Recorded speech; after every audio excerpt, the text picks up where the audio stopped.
Hello, everybody. I'm back.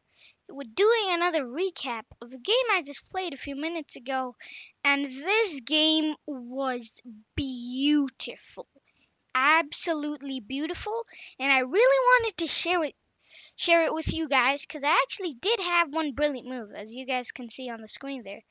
Except it's not that surprising since you see me do many puzzles and you always see brilliant moves in those. So, yeah, here we go.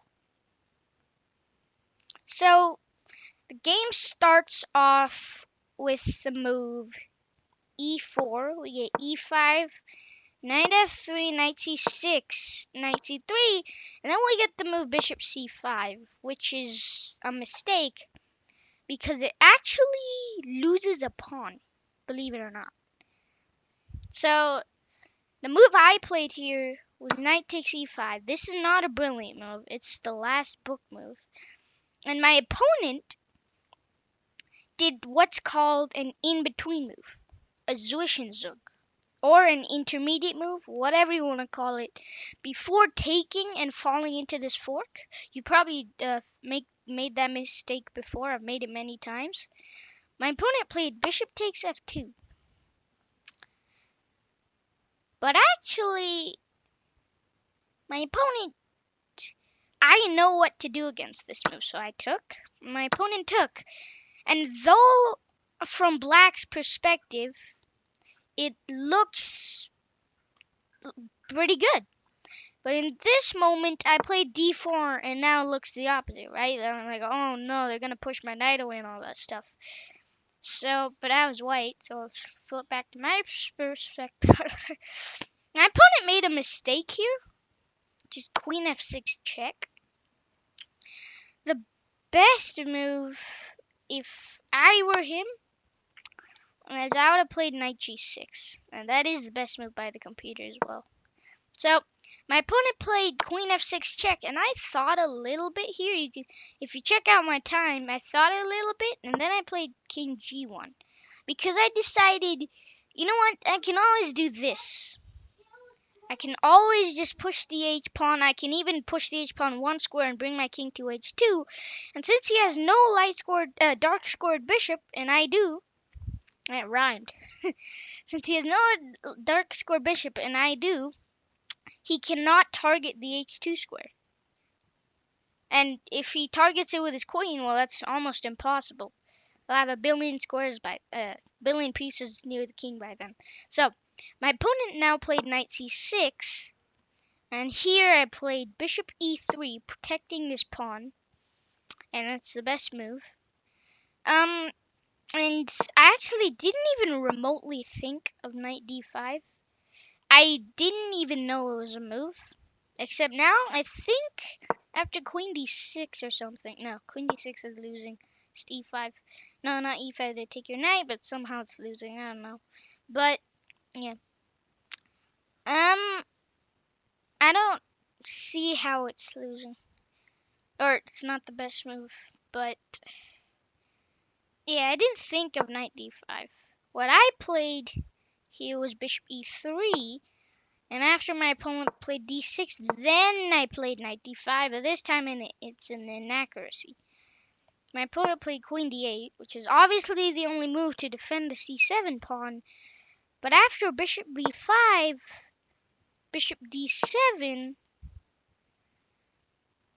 so I don't know why my opponent played bishop d7, a6, bishop a4, and b5 looks like the best line for black, if you ask me.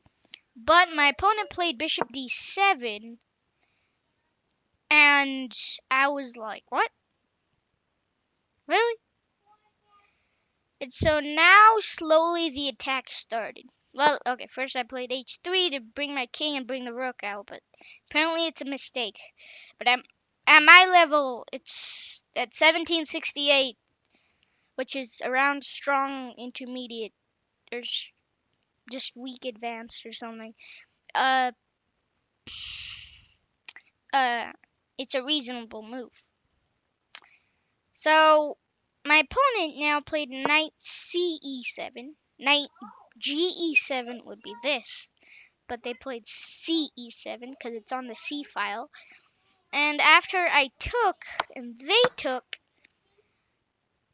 I played C4, which is an inaccuracy. Makes it equal, but my opponent after C6 and knight F4, my opponent queenside castled. Look at this. So I first started the attack with D5. My opponent went C5, which is an inaccuracy since B4. And you will see how to attack properly now. So, my little brother is also talking in the background, so you might hear some background noise, but it's okay. So I played B4, threatening to take the C pawn.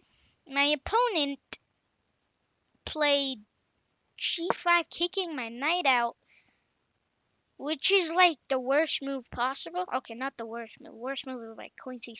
Worst move is like queen G4, hanging your queen for free, not even for a pawn or something. But yeah, um, they played G5, which at my level, of course, no one would play queen G4 or anything like that. So G5 is pretty much the worst move, because now after knight to D3. Knight H5 is best, but I don't know why I would put it there. If I put it there, my opponent will think I'm a computer. So, yeah. But anyways, my opponent here played King B8. I don't know. I was super surprised when I saw this move, but, yeah, I just took. And my opponent played H5, going for their own attack. And after takes, from here, I think I played almost every single best move. I guess apart from rook b6, everything was best. So I went bishop d4, attacking the rook. If they move the rook, that's a blunder because bishop e5 and I win the queen. So f6 is the only move. That's what my opponent played. I played queen a4, putting pressure on this. And even though it says it's best, the valuation goes down. I'm confused, but anyways. Alright, in game review it's even lower. But after a6, this is a mistake. A huge mistake. So you see, what I would have played if I were black, if I just switched the perspective here, I would have played queen a6. And apparently that's still a lot losing.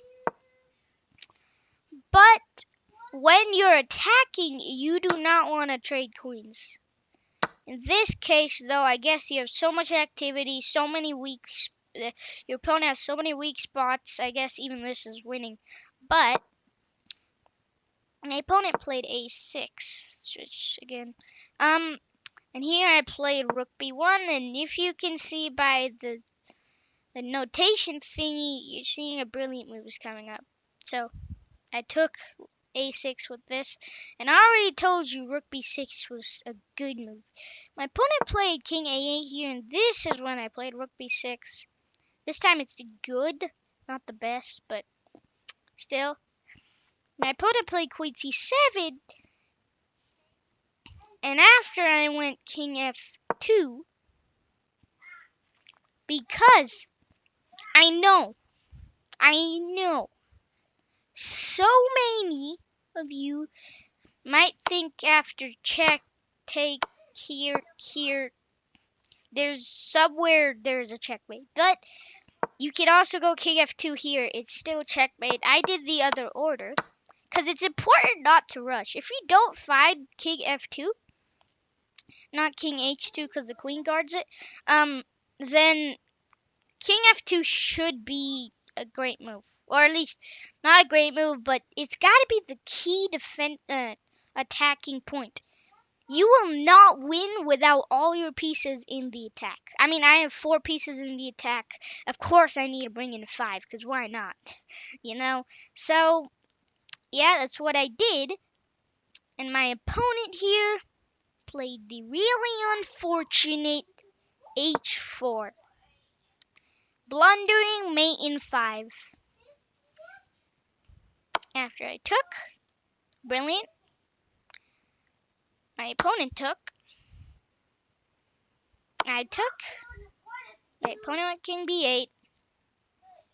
And I checked with the rook.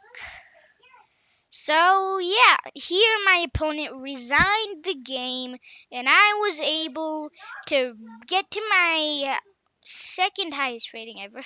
My highest rating ever is 1769 in rapid. I'm 1768 currently. So yeah, but yeah, I hope you enjoyed the video. And yeah, this shows how to successfully attack in chess.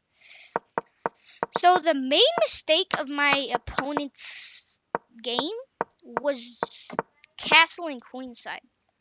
Because if you see this, look, let's see, can I flip the board? There you go. So if I flip the board, would you castle Queenside here? Like, comment down the best move. It's okay, even if it's a bad move, because everyone is still learning. Even GMs. No GM knows every opening in the world. Maybe one GM knows every endgame in the world. But no GM knows every opening and a lot more. To be honest, I don't know how to describe more, but everyone's learning. Whether it's chess, whether it's soccer, whether it's science, whether it's math, everyone is learning. So, yeah. Type in the comments below, what do you think is the best move in this position? So I'm gonna tell you what I would have played. I would have played knight f6, and apparently knight f6 is best. But why do you think so? If you would play knight f6, not just because it's the best though, you have to figure out why it's the best move. Don't just follow the engine, then you're not even learning, you're copying. It's basically memorize it. You memorize things, then if you forget them, you won't know the technique behind it to do it. So let's say in a math test, you memorize all the answers because you're like, I have an answer sheet, and then you just throw it away in the garbage or something. But then since you didn't listen to the teacher and instead just memorized all the answers, what if you forget? Then what are you going to do? So, yeah. If you don't know the technique behind it, you are never, ever going to make it. Well, very rarely going to make it. So, yeah. Anyways, thanks for watching. Make sure to like and subscribe if you truly liked the video. Like button will say vertical. Congratulations. And it's gonna turn into a firework for 1 second. So, yeah. Hope you liked the video. Thanks for watching. Make sure to like and subscribe. And see you. Hope you enjoyed the game. Keep on getting those brilliant moves.